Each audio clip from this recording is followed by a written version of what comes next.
Excuse me, mate. What's your working hours? Don't know yet.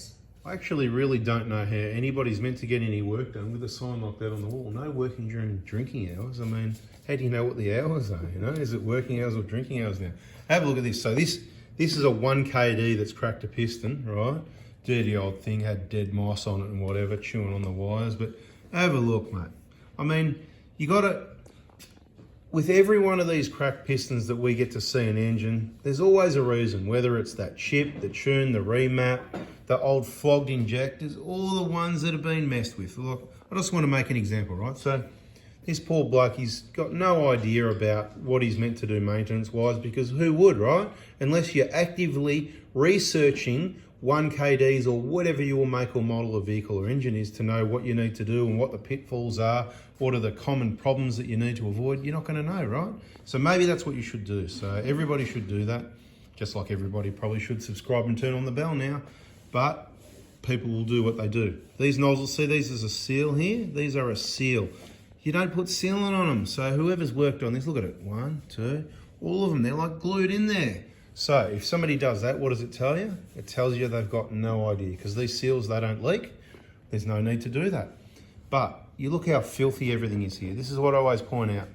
The risk of contamination. All these people that take the pipes off and rip this valve cover off to check the valve clearances, there's all virtually guaranteed you're going to get contamination to at least one of the injectors, if not all of them, when all this crud off the pipes and, you know, because the nuts being, just all this is just going to fall into the injector. So the chances you can get it apart and back together are slim, even if you know what you're doing. I mean, we have to take so much care if we're hoping to do that, and just about every time we go, oh, we can probably save these injectors, let's get them out clean and put them back in, and just, you know, with new gaskets and procedures and all that. And, you know, we're always going, oh, you know, we've gone this far, we've done this whole job and all this work, and it just seems like a waste of time to save the money on the injectors. So have we ever saved a set of injectors, really, that you can remember? Have we? We saved a couple? I don't know. To me, it seems like, you know, anyway, right? But look, here's an old engine. So I'm just trying to demonstrate that, you know, they've got no idea, mate. The injectors have been out, contamination, they're probably not working right, and that's probably why it blew up. I'm just going to say it quickly, you know, small engine, 4-cylinder. This is a small block, it's a 4-cylinder. It's in a 4-wheel drive, which is a truck. It's got a chassis. It's big and unaerodynamic like a brick. So this engine's working. And when you put a trailer on, it's working even more. When you maintain high speeds and high loads from towing this weight, it's working even more. It's fairly high strung for what it is. It needs to be running in peak condition to avoid, you know, catastrophic failure. So old flogged injectors, check. Contamination in the injectors, check. The ports are looking pretty good, but the manifold was a little bit caked up, but it's all cleaned up now. Big hole for EGR flow, check. Oil, this is the oil cooler, in case we know, this is the oil cooler area. This is coolant inside here. There's a cover that goes over it, and the oil cooler. So the oil, it gets hot, yeah, it needs to be cooled down. So that's what that is. When we talk about the oil cooler gasket, that's this expensive little sucker here, see this? Right, $50 just for that, right?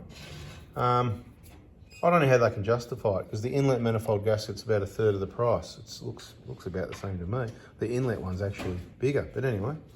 The supply pump here, this one, that needs to come off and get swapped over. Well, you haven't seen the new engine yet, have you? Let's go and have a look at this beautiful thing. Look at this. Brand new, fresh injectors installed at the factory in Japan, where the engine's built, same place of quality, where the injectors are built, the engine's built, everything's built. And guess what? They put it in there and torque it down, cover it up, and they even put this on. So you can't get any contamination or anything in there. It's ready to go. Nozzle seal's already in there, and it comes with fuel pipes from the factory.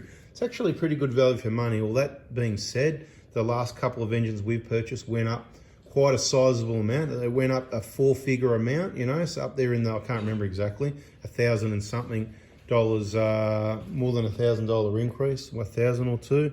So they are getting quite expensive, but dare I say it, there's still pretty good value for money compared to an old flogged rebuild with some bodgy pistons that someone's modified, or some bodgy pistons that someone's patting like a pet kitten, and but won't give you any information on why they're better and why they still crack under 100,000 kilometres. Those ones do, not these ones. Nice new clean head. It doesn't come with the glow plugs. We add the new glow plugs in rather than take those dirty old ones out, right? You reuse the common rail, of course. That's expensive. I think it's about $1,000 worth or something. I've never brought one, never had to replace one. Just like personally, I've never had to replace this sensor. I know people that have though. They've had problems and we've worked through helping them diagnose. They've had to replace that. The sensor on the back, so pressure relief valve on the back, I should say, not sensor, and the pressure sensor on the front. So we're going to go through a few things here. Here's your, what do you reckon this is anyway? That's for the comments, right? Let me know what this switch here is. What else we got? And while you're at it, you can tell me what goes on here, right? 2 answers in the comments, right? Put that all in one comment. What else have we got? The engine mount bracket. You can see a lot of surface rust on this one as well. We're talking about quality here, and look at that. Must have got a bit of must have been out in the surf a little bit or something.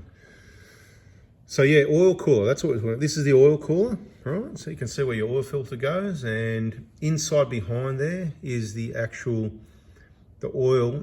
Right, inside it doesn't mix with the coolant, but the coolant flows. It's a thin piece of steel, so you get the heat transfer, and that's what actually cools the oil down. So the coolant is like 80 to 90 degrees, whatever it is in behind there. The oil gets hotter than that, so it's trying to cool it down to that temperature.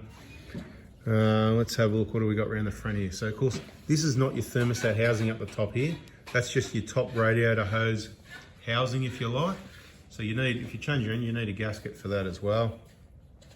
A little bit rusty on the old one there, but you get that. That's why even when you look at your coolant, you go, oh yeah, it's nice and red, it's good for a bit longer. You're probably better off going, it's the lifeblood of the engine. I'm changing my coolant every 2 years. What's this thing? Oh, it came with that? Yeah, we're just doing a bit of a testing to see what that looks like, see how well they fit. We heard about these plates from kaon.com.au, 7mm hole. Works really well to reduce the EGR flow. So we're just wondering, if they actually fit there. It looks like they do, yeah. We'll have to see if the client wants to install one of those himself. Water pump here, right? Bit of a water pump. Got the coolant temperature sensor up the top here. That's what that is. Careful they don't leak. If you over tighten it, you might wreck it. If you leave it loose, you might wreck it. This is your crankshaft, right? Supply pump goes on the back here. You've got your vane and your vacuum pumps go on the front and the back here. Anything else interesting I can tell you about the engine? I wish I could see the comments while I was making the video. That'd be cool. Around the back here. Let's go around the other side. Yeah, over the other side, you can see the, this is the new exhaust manifold gasket. Hope I said all the right names over there, because I always say, I go, oh, inlet manifold or exhaust, and I'm saying, hope I know what I mean, but I just say the wrong thing, I know what I mean. Or maybe I don't really know what I mean, and I just got no idea. Maybe this is inlet manifold at this side. No, seriously, exhaust, definitely exhaust, because it looks all shiny and clean, so it's easy to get mixed up and go. Because normally an exhaust manifold gasket's all old and rusty. When they're new like this, look, new studs here, I could easily say on their inlet manifold over here, this is the exhaust manifold gasket. About 50 bucks worth, again, quite expensive. You can see you got to transfer all this pipe over to the new engine. That's your thermostat housing, the lower radiator hose down there. Thermostat's inside there. Quite difficult to get to. Luckily, we don't see any problems. Very, very rare to see problems with thermostats on 1kds. There's a grommet and an O-ring for the dipstick down there, see that? There's a new grommet and an O-ring, so 2 items you need there. Your vacuum, obviously, you need to run across the back here, right? What's going on here, mate? Might as well plug this in. Thank you. Okay, is that good? Or maybe I should check that, mate. I want it on a little bit more. There we go, beautiful. Okay, what else have we got down here? Oh yeah, these are the bolts for the transmission bracket. That's where the inlet, I nearly said inlet, even though you should know, mate. It's rusty how it's meant to be. Exhaust manifold goes on. It's looking pretty good, actually. Not much else has got to go on this side. Oh yeah, what are those little things? Can't you just chuck those away and put nuts straight on? Yeah, there's another little oil level sensor is what goes in there. Geez, I remember that one. This is where the turbo, Right, that's for the turbo, oil level sensor. What else have we got? That's it, pretty boring now. We've just had a bit of a look around at 1kd that all the components are getting swapped over from the old one to the new one. Have a look at the dirty old one over the exhaust side as well. Right, obviously it's going to get messy when you start pulling these things off.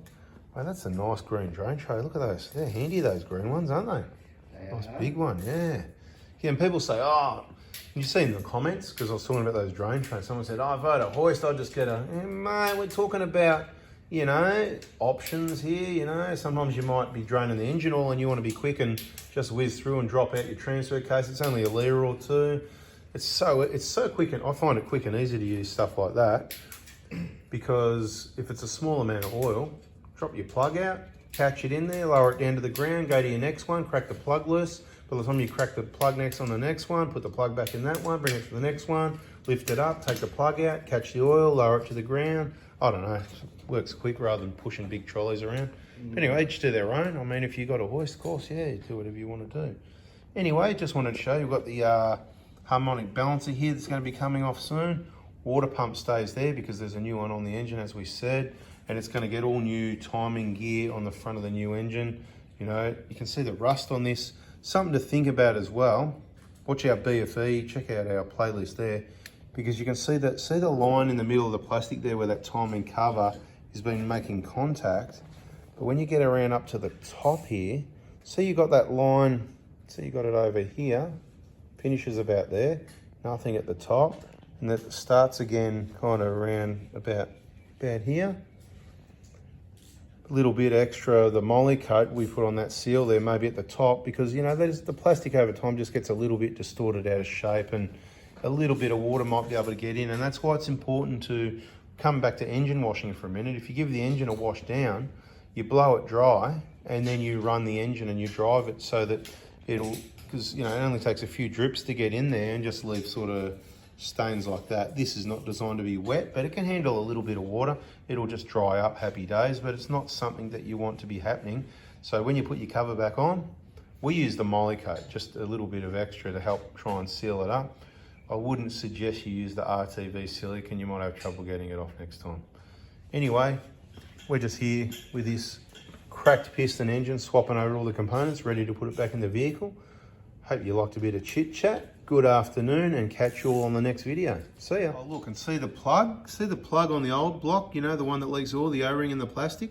The new block, they don't have it. I think we mentioned that in other videos, but you don't have to worry about the O-ring or the oil leak or anything like that. So these 1kd replacements never leak oil, because that was the only thing that ever really possibly leaked oil. Subject to people working on vehicles, of course, you know.